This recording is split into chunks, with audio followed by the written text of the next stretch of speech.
By the end of this lesson, you're going to be able to understand fast English a lot easier, and you're going to add natural expressions to your speech to help you sound like a native English speaker. Welcome back to JForrest English. I'm Jennifer. Now let's get started. Here's how this lesson will work. I'm going to say a sentence 3 times, and you need to write down exactly what you hear in the comments. After, I'll explain the pronunciation changes that take place in fast English, and I'll also explain the advanced expressions that I used. So let's start your first listening test. I'll say it 3 times. Careful with the blender, it's a little finicky. Careful with the blender, it's a little finicky. Careful with the blender, it's a little finicky. I said, careful with the blender, it's a little finicky. First, let's talk about the pronunciation changes. You can see here, this is a contraction, it's a little, it's a little. So we pronounce that as a d, a soft D, little, d, little, d, little, little. Now, some native speakers will drop those sounds entirely, and it will just sound like lil, lil. And then we connect it with a little, a little, a little. I personally pronounce the soft Ds, a little, a little. It's a little finicky. Finicky is probably a new word in your vocabulary, so let's focus on the sounds. Fin, ick, e. Now, we're going to put the syllable stress on the first sound. Fin, finicky, finicky, finicky. What does this mean? Well, finicky, this is an adjective, to be finicky. And this means that something requires a lot of attention to detail. So the example is using a blender, a common household appliance that's easy to use. But if this blender is finicky, it means that to use it successfully, you have to really pay attention to detail. Maybe you have to make sure the lid is on in just a precise way, or press the buttons in a very specific way in order for the blender to operate. Likely because the blender is very old, or there's a problem with the blender. It's finicky. It's a little finicky. Because it's being so finicky with me. These machines are really finicky. It's being finicky. Now let's talk about grammar for a second, because notice the sentence started with careful, careful. Technically, you need the verb be careful, be careful. But native speakers will commonly drop verbs when they're not required to understand the sentence. So if I said to a native speaker, careful, they're not going to be confused because there's no verb be. They understand what it means without the verb. Careful, be careful, they're both correct, and a native speaker will most likely just say careful. Let's try this again with another listening exercise. I'll say it 3 times. She's a finicky eater. She's a finicky eater. She's a finicky eater. I said she's a finicky eater. This was easy for you, right? Because it's the same word, finicky, finicky. So hopefully you could clearly hear that now. But the meaning in this context is different. We're not saying she's an eater that requires a lot of attention to detail. A finicky eater is an eater who is difficult to please. Now, why would an eater be difficult to please? Because there are probably many things that she doesn't like, or she has a lot of specific preferences about how her food is prepared. This adjective is commonly used to describe children because most children are finicky eaters. If you have kids, you can probably relate to this, and you were once a child, so I don't know about you, but as for me, I was definitely a finicky eater when I was a kid. I only liked about 5 things, and there was a long list of things I didn't like. If you can relate to that, put me too in the comments, me too, so I know that you were also a finicky eater.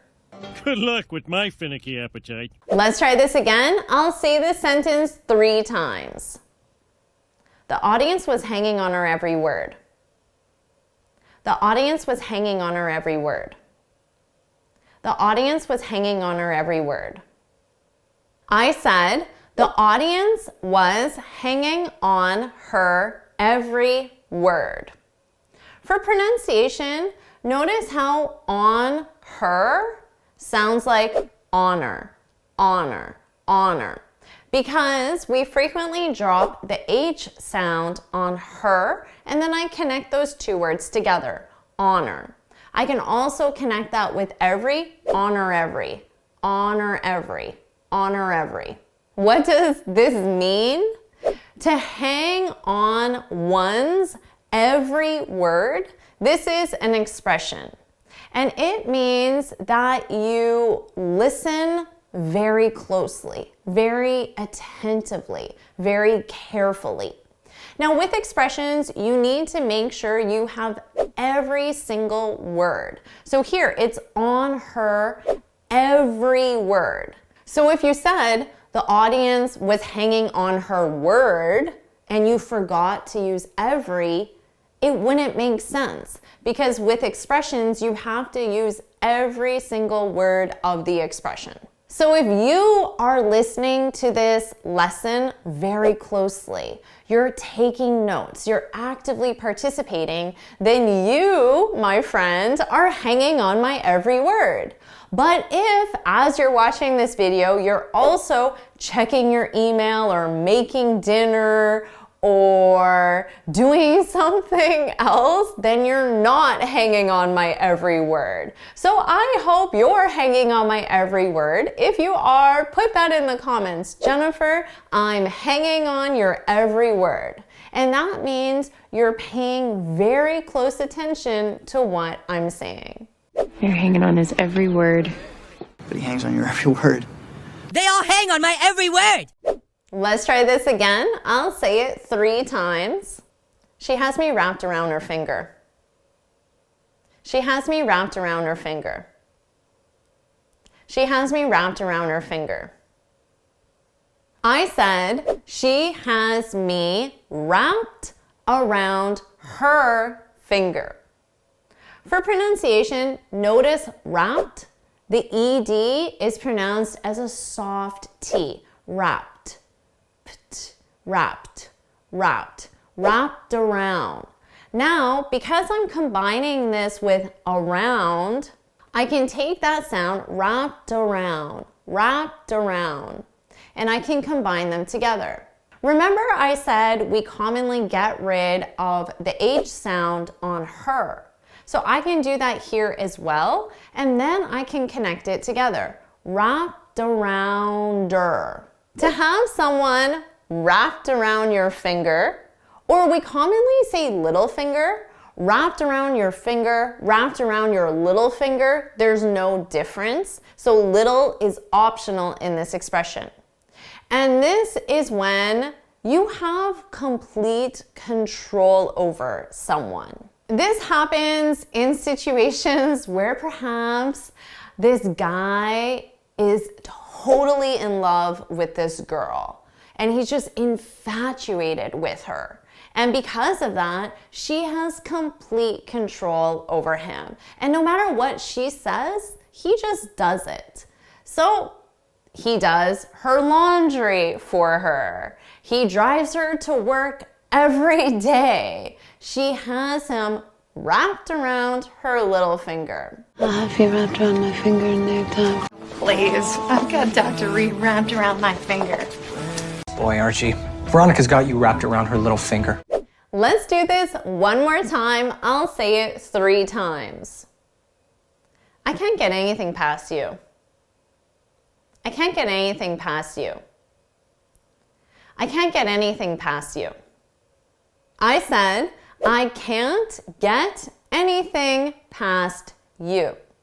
For pronunciation, notice we have get anything. So we have a T between two vowels. So I can pronounce that as get anything, get anything, get anything. And then I'll combine those two sounds together. I can't get anything past you. Now, what does this mean? To get something past someone, or you can also say to get something by someone. They're exactly the same. There's just an option. You can use past or by. This is when someone doesn't notice something important. But notice in my example, I can't get anything by you. I used it in the negative. Let's imagine an example. Let's say a customer is in a restaurant and that customer ordered an expensive bottle of French wine. But the restaurant tried to serve him cheap American wine. Now, because I can't get anything by you, it means that you notice the details when they're important. So it means that you noticed that this isn't the wine you ordered.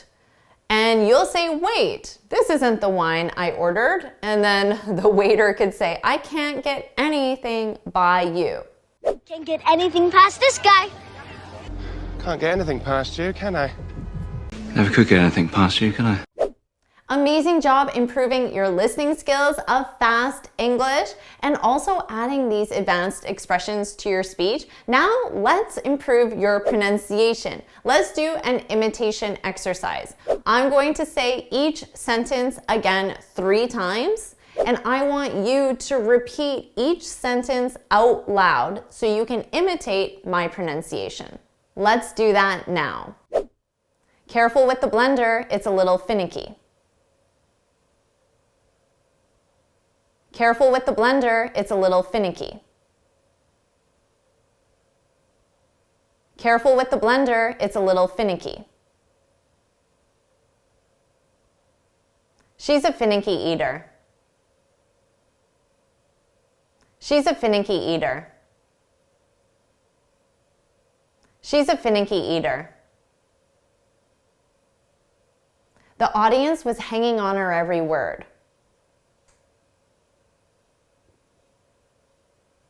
The audience was hanging on her every word.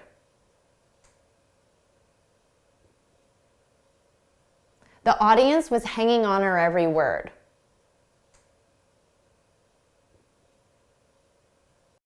She has me wrapped around her finger. She has me wrapped around her finger. She has me wrapped around her finger. I can't get anything past you.